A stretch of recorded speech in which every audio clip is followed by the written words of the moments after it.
When people are ill, they typically visit the doctor, take self-medication, or in the worst cases, summon a witch doctor. However, when our protagonist's sister develops a fatal and incurable disease, she decides to take extreme measures, something that has never been done before. She actually travels to Egypt, revives a mummy, and instructs it to treat her sister who is in critical condition. Although the strategy is risky, it is her only hope. The next scene is cut to a few days earlier in the film. Shepard, a middle-aged man in Paris, is returning home after a long day at work. He needs to go to the toilet right away because he is drunk and messy. Shepard, who has nowhere else to go, chooses the most unlikely location to attend to his need for the toilet, in front of a large statue.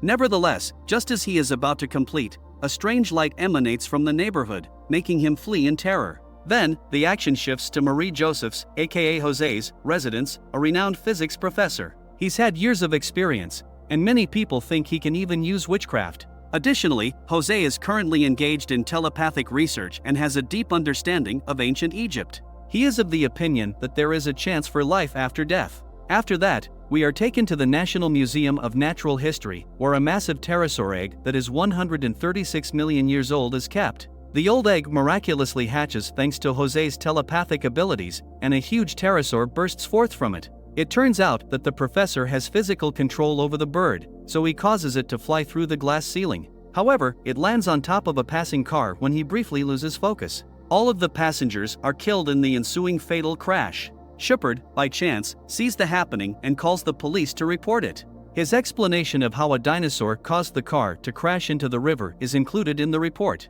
People are in complete shock when they learn about this in the general public. For fear of being attacked by the dinosaur, many of them even decide not to go to work. Consequently, the national police are instructed by French president to prioritize this case. André Zabaro is subsequently introduced. A young man who spends his days working at a botanical garden as Dr. Menard's assistant. His love of books is deep, and Adele Blancasisi, an adventurous writer, is someone he admires fiercely. He writes her letters in his spare time in an effort to win her heart. André is left heartbroken and angry when Adele rejects his advances despite his persistence. She is currently engaged in an adventure in Egypt to recover the mummy of Thutmose, a renowned academic and Ramses II advisor in Egypt. Adele hires 2 local Egyptians despite the fact that the entire enterprise is illegal, and thanks to her cunning, she is able to enter Thutmose's tomb. The entrance was then unlocked by her after it had been closed. Near a wall, the 2 men reveal their true selves once they are inside the tomb. They are actually thieves who are searching for the jewels buried in the tomb, it turns out. They threaten Adele and attempt to eject her before realizing that they need her assistance to leave. So the thieves consent to give her the mummy in exchange for keeping the gold. They eventually find the coffin, which is packed with millions of dollars worth of treasure, after some searching. Adele tries to find a replacement at the exit to carry the heavy coffin out of the tomb as they begin pocketing it.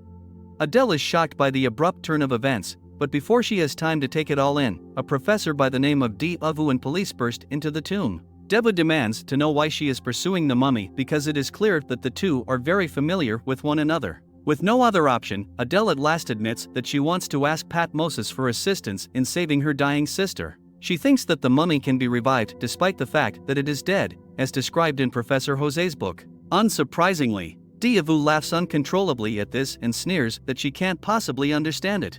The police are then told to detain her. It turns out that they want to kill her without a trial. Adele is granted one final wish, which she uses to request a cigarette. But when she receives one, she stuffs Devu into the mummy maker and ignites the tomb. She then leaps into Thutmose's coffin, pushing it into a deep well, the bottom of which is joined to a river. In the meantime, Professor Devu's goons save him just in time. Professor Maynard notices the broken pterodactyl egg at the Natural History Museum. The egg in the glass ceiling was allegedly vandalized, according to other employees. When Maynard notices that the eggshells are still attached to the amniotic membrane, the theory is disproved. This indicates that the egg was cracked internally, which further indicates that the pterodactyl broke free of it and fled through the glass. Inspector Capone shows up shortly to look into the situation, but Maynard hides his findings and tells him to meet Professor Jose. When there is an unexpected knock at Jose's door, he is busy feeding the enormous pterodactyl at home. He is shocked to see the crafty Inspector Capone. Jose hastily conceals the enormous bird behind heavy curtains in an effort to escape any unwanted attention. But when Capone invites himself over for lunch, Jose is forced to entertain his unauthorized visitor. The pterodactyl suddenly turns hostile and attacks Capone as he serves boiled eggs to the inspector before taking flight. The inspector is so terrified by this that he commands his men to arrest the professor. Adele returns from Egypt with the mummy in the following scene. She shares a home with her sick, bedridden sister. The latter's condition was caused by a long hairpin getting stuck in her head, it is later revealed. Adele, in the meantime, observes the zillion letters Andre has written to her. But as usual, she makes the required payment and continues with her day. Adele discovers Andre dropping yet another letter later that day. Her front door. She politely dismisses him before spotting a newspaper article about Jose's detention and subsequent death sentence. She rushes to the jail dressed as a lawyer to meet him out of sheer panic. She learns from Jose that he can resurrect animals, as the pterodactyl demonstrates, but Jose informs her that he won't be able to assist her as long as he is incarcerated. Adele begs Jose to revive Patmos, who she believes has the solution, in order to save her sister, who is suffering from a hairpin stuck in her head. Jose wants to assist Adele as she develops a strategy, but he is unable to do so given his current circumstances. She is unfortunately let out of jail after her cover is blown. She shows up again in a different disguise, but the result is the same. After numerous obstacles, she finally makes it to Jose's cell, only to discover that he has been released from custody and will be put to death at dawn. Adele decides to ask the president for assistance after realizing she won't be able to save Jose on her own. She has been acquainted with the president for a considerable amount of time, and she was one of the first reporters to speak with him after he assumed office. Adele explains the situation to him, highlighting Jose's credentials as a scientist and the harm that his execution would cause to France's scientific community. The president promises to look into the situation after hearing her out. He then commands his pet dog to fetch a ball after throwing it. However, a nearby pterosaur misidentifies the ball as an egg and attacks the president. Adele observes what is happening and immediately takes action to save him. Sadly, nobody sees the enormous bird, so they believe Adele attacked the president. She is therefore detained. Capone employs a professional hunter from South Africa to capture the pterodactyl in the interim. The scene then jumps to Andres showing him the pterodactyl's nest in Maynard's botanical garden. Then it is revealed that Andres hoodwinked the enormous bird into constructing a nest in the backyard using his extensive knowledge of dinosaurs. Maynard is astounded by this and commends his apprentice for his intelligence.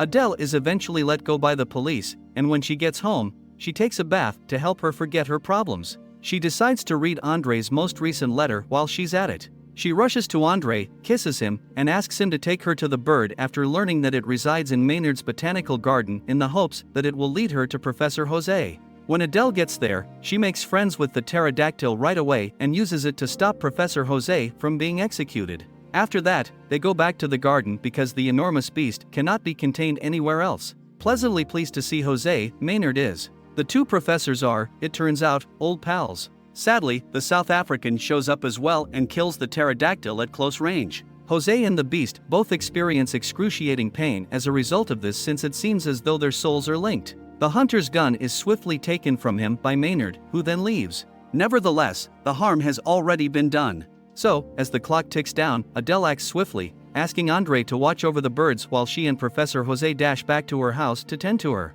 Recovery, sister. The professor begins working his magic there after creating a ring of antique objects around himself. He appears to be succeeding, but about halfway through, he suddenly loses his strength and passes away. Adele is devastated by this and appears to give up. She quickly learns that Jose actually revived Patmos before dying, so her grief is short-lived. Then, in a flashback, it is revealed that Adele's sister was hurt during their tennis match. Adele accidentally hit her sister with the ball during the game, striking her in the forehead. The latter consequently tripped and fell on her back, her head landing on her hairpin. Patmos becomes emotional hearing the entire account and expresses regret for not being able to assist her. He does, however, make the astounding discovery that Jose's telepathic abilities must have brought the dead within a 2-kilometer range back to life. As soon as she hears this, she rushes to the Louvre, where Ramses II's and his servants' mummies have been displayed. She also brings Patmos and her sister with her.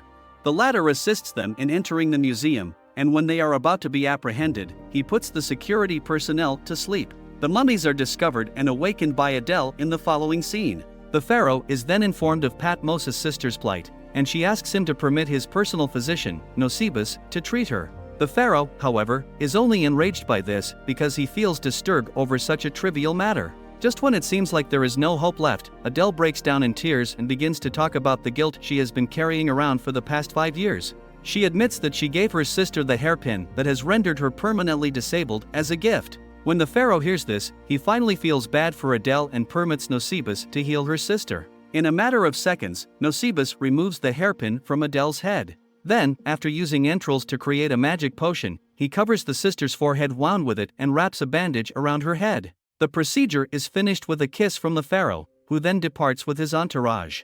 She eventually awakens after some time, much to Adele's delight. While Patmos silently departs to be with his friends, they embrace and shed happy tears. Andre returns to Adele's door a few weeks later, but this time he brings flowers. He gives them to her sister instead when he can't find her there. Their romantic relationship is now formally established by this. The RMS Titanic is revealed to be Adele's ship as she boards it. The film ends with a mocking good luck message from the earlier evil professor. Make sure to subscribe and turn on notifications so you can watch more videos like this. Thanks for watching.